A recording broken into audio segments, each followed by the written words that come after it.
Oh, Oakley dokely. So, yesterday I saw another ex.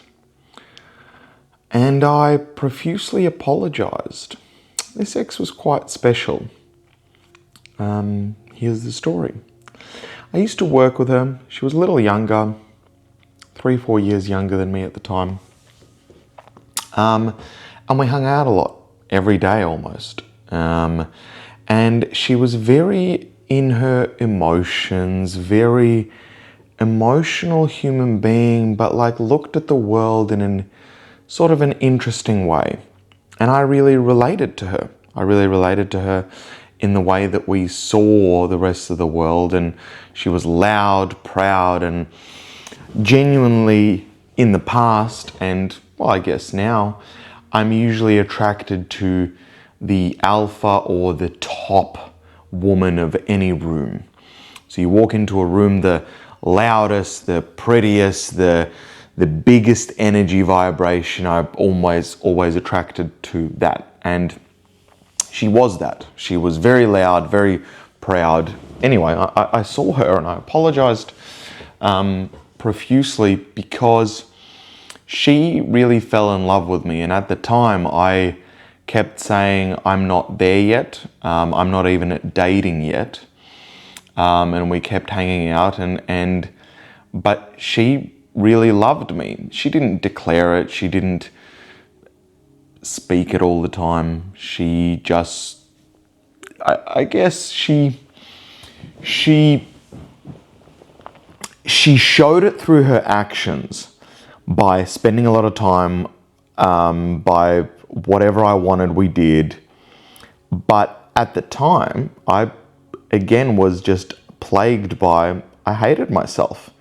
I hated myself because I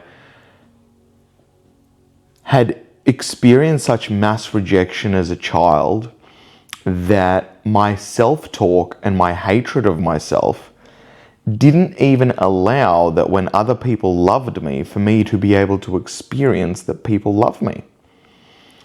So whatever she said, whatever she did, whatever experience we had, I would be like, oh, it's because you're just falling in love with the facade. It's because you're falling in love with bits of me. But if you really knew how I felt about myself, or how people thought of me in childhood, then you wouldn't love me. So it was interesting to apologize to her profusely because it made a big difference to her at the time, and still does, that I'm sorry I could not receive the love. And it was important for me to do that because I got to hear everything that she has to say, every negative feeling that she has, and everything that she experienced that was bad. Because if I genuinely want relationships in the future, I really need to experience fully of what me not liking myself and not being true to myself does to another person when they do love me. She was special to me. She was special in the fact that she was the first person that we played on a microphone with. So I had microphones and I would sing sort of a little bit privately, but together in the evening, she gave me play. She gave me play to be able to play with my voice, and I sang in front of her and spoke my voice and I guess sang a little bit. It wasn't huge. It was maybe 2 or 3 sessions for 20-30 minutes, and she had a couple of glasses of wine. I may have had some grass, and it wasn't anything special in her mind, but in my mind, she let my childhood, like little Andrew, come out and play, and it was beautiful. It was beautiful in the sense that it had this quality of, it was just, it's okay to play. It's okay to be you. It's okay just to explore your emotions and feelings. And it's interesting. She speaks about listening to her heart all the time. She's like, I had a cup, and the cup, I listened to the heart, and then I lost the cup, and then I just couldn't find any other cup, and all the other cups were wrong, and I would know when I'd feel it. And it was interesting yesterday hearing her describe these things, and I totally got what she was saying. 3 months ago, 2 months ago, Andrew would not have understood at all what she was saying. Would have been like hippy dippy female stuff, basically. Weird. Where now I'm like, I get it. When the heart says, and you're like, that one, that's what you need to do. Like, yum. And you grab that. Yum. And you grab that. Now, I am kinder today and gentler today because I've eaten more calories. With everything going on with family, etc., I've said, you know what, man? Like, I'm here for another 4 days. I was like, increase your calories a little bit. We'll drop them again tomorrow. Just to make sure that I'm not too... I was getting a bit too whoa yesterday, like, fuck everything. Which is okay, fine, and it's going to be appropriate from the album. I'm not filming the album right now. I'm not producing the album right now. I'm not in my dark era. I'm not doing that right now. So if I'm not doing that right now, then that's not like, you know, just chill out, but kind of don't chill out. So that's where we're at. Saw her, apologized. It was beautiful to see her, and it was also interesting to see how my attachment style, so, you know, she has changed a lot and matured a lot, and it's beautiful, but in no way, shape, or form would I have her sexually. Would I have her in my vicinity? Would I have her around me? I saw things that didn't work on a heart level for me right now, and I felt free to just be me with her, experiencing her as she was without changing her, without making her different, without doing anything, and just being with her and in her presence. And it was beautiful, and it took a little bit to warm up. We went for a walk, but it really warmed up, and it was just, nice. Nice. And, you know, we parted ways, and I said it would be interesting to see. I wonder if our timelines will ever meet up. And, you know, you never know what the future may hold. But it was interesting that my standard for people entering my life is now very vibrational heart. Listen to my heart. My heart already knows if it's a yum or if it's a no, like tattoo, yum.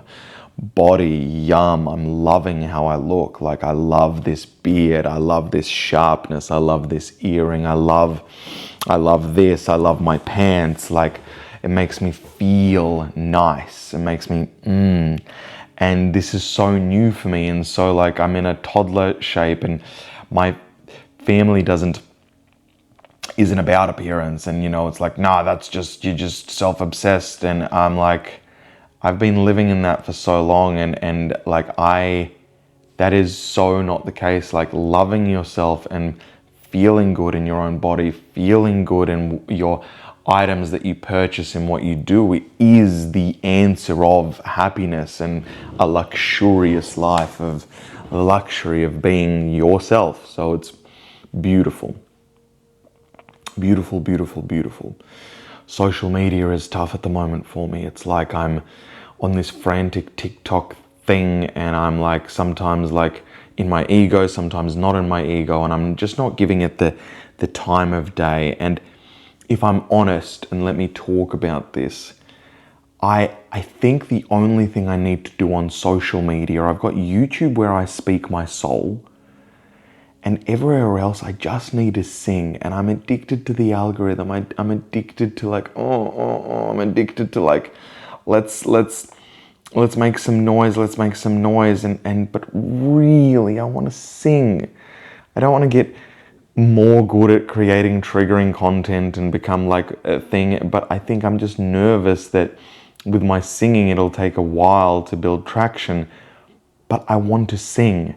I want to release beautiful music for people. So why am I doing anything else other than that? And I think that is my answer. I just need to accept that that's my answer. And that's come on, Andrew, it's like a tough thing for me to be like, yes. But in saying that, would I be happy if my whole page, my entire page of all my TikToks, all my social medias, everything was just me singing, whether it was hooks, whether it was like little bits and pieces, whether it was like, yes, I would be. So why am I not doing that? I think I will do that. That is what I should do, Andrew. That is what you should do. So do that. Do that. Like, do that, Andrew. It's very simple. The only thing that I can do on social media is sing. Yet I have some drafts saved. I'm like, oh. So the only thing you should be doing is singing. The only thing you should be is singing. And it's like, keep saying that to yourself, Andrew. That is what I should be doing. I feel good. I feel good. I feel pure. I feel, you know, I feel like it's going to work itself out. It's going to work itself out. Things are going to be interesting and rough at the time. There's a whole, you know, life, death, family. It's happening. If you've been following along, it's happening. And I'm in respect to my family. I'm not speaking about it as much and letting the situation be on its own without having anything in the space. And emotionally, I feel a lot. I go through ups, I go through downs, I cry a lot, I don't cry, we laugh, but our family is together, we're supportive of each other, and we're trying not to push on anybody's, like, different people experience grieving at different bits and pieces. And it's beautiful that in tough times we see the strength of what our family is and what our family isn't. And it's very nice. It's very nice. Every day is heavy. Every day is present, and that's all I can be. I love you very much. I know that when I'm at home and going through this, that these videos are shorter. I'm not in my space. I feel a little bit, and I always get worried that, you know, being here, I get pulled away from my singing, from my spiritual journey, and it scares me because I'm on this ascension where I'm feeling good, loving, and then I get oh, and I'm like, you know, calm down, woosah, breathe, breathe, breathe, breathe. I love you. Have the best day, and I'll speak to you tomorrow. Peace.